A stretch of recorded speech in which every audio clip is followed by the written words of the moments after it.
Yeah. Yeah, you like pickleball now. Pickleball's dope.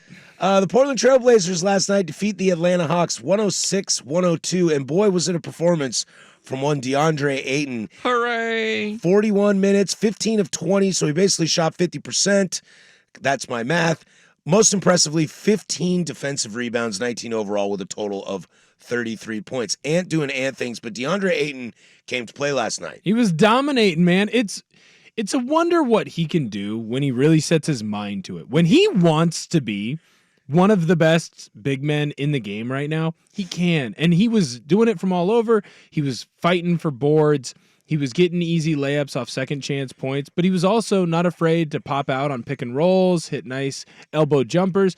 When he wants to be, he can be a top 10 big man in the league. He just doesn't always want to be, it seems like. And I think that's the biggest problem. I mean, I remember seeing that at Arizona. I was like, this guy's going to go number one? I mean, like, he's clearly got the talent, but I don't know if he's there. And you kind of saw that, especially in Phoenix, where it's like, dude, you went to an NBA Finals, and you're kind of like, I'll show up for game 3 and 4. Then you got a max contract, and you're kind of like, Right. Well, and that's the part that's so frustrating about him, because you see games like last night. Mm-hmm. No, I'm not saying like DeAndre Ayton can go out and dominate every game and be a 20 and 30 guy or a 30 and 20 guy, right? But it feels like when he wants to turn it on, he has this level that he can reach. So then he gets contracts based on what he could be. And it just seems like he's never going to be one of those guys where you can rely on him to reach the full potential always. It's almost like he's always going to play in third gear, sometimes in second. Yeah. And that's the biggest problem. And I think where big men are in the league, especially in the Western Conference, you kind of have to bring it every night. And I think that's what we're focusing on. I think another great aspect of the Blazers last night is if you look at the plus minus, which is something I tend to keep a nice eye on, 4 or 5 starters are plus.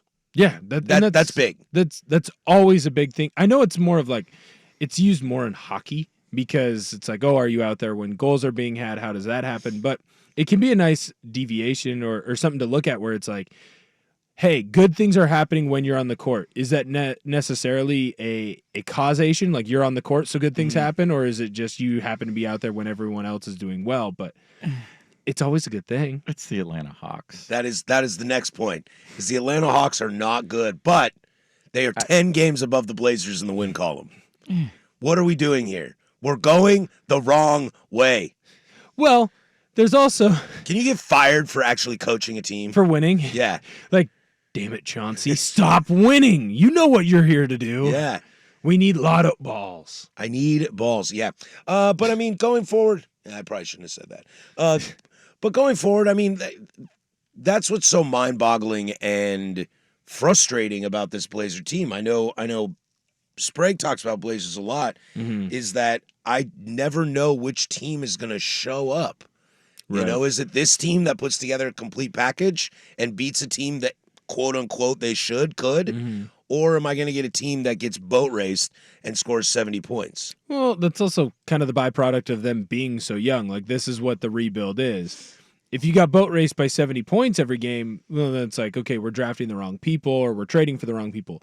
So you know you're at least making moves for people that have opportunities to help build what you want to build, and it's going to take time, but it's also why it's why you're stuck in the spot that you're in, and it's why rebuilds take time. Unless you get lucky and you are able to draft Damian Lillard in that spot, right? Yeah. You're able to find that diamond in the rough, and they hit right away.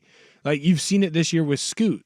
He has games where when he gets a bunch of reps and he's been playing and he's not hurt, he will have games where it's, wow, look at his passing ability. Look at what he's able to do athletically. Look at the strides that he's making. Now his shooting percentages are still god awful, but it's, hey, he's starting to make more shots. He's starting to have more 15, 20-point games. But then he's also going to have games where, dude, he's 1 for 8 and he has 2 points. So it's just, I think it's part of the youth. It is what it is right now in the rebuild. You just want to start stacking those better days, and you need them to happen more and more often as the season moves on. Yeah, how do you motivate these kids to be consistent? Or is it they got to figure it out on their own? Well, that's what being an NBA head coach. That's is. what I always say, I and I'm not seeing any of the consistency, and so that's why. I just think at this point this season, with all of the injuries that they've had, everything that they've been shuffling in and out of the lineups, there's just been not an opportunity to gain any consistency. I still don't have any feel for, and I know they're trying to evaluate, but as somebody that, look, I was around in the 80s and going to games, they'd finish 500 every year. They'd get a 7 or 8 seed, and they'd get ripped by the Showtime Lakers in the first round. And that's fun for a while, but then at some point it's like, wake me up when we're ready to go. And that's the crazy thing. Like, I hear so many, the discussion of supporting this team while they're going through this. Look, Swag, to your point, and to my generation, outside of a little bit of the Trailblazers in the late 90s, early 2000s, it's the same kind of thing. 500, get in the playoffs, get smoked by somebody.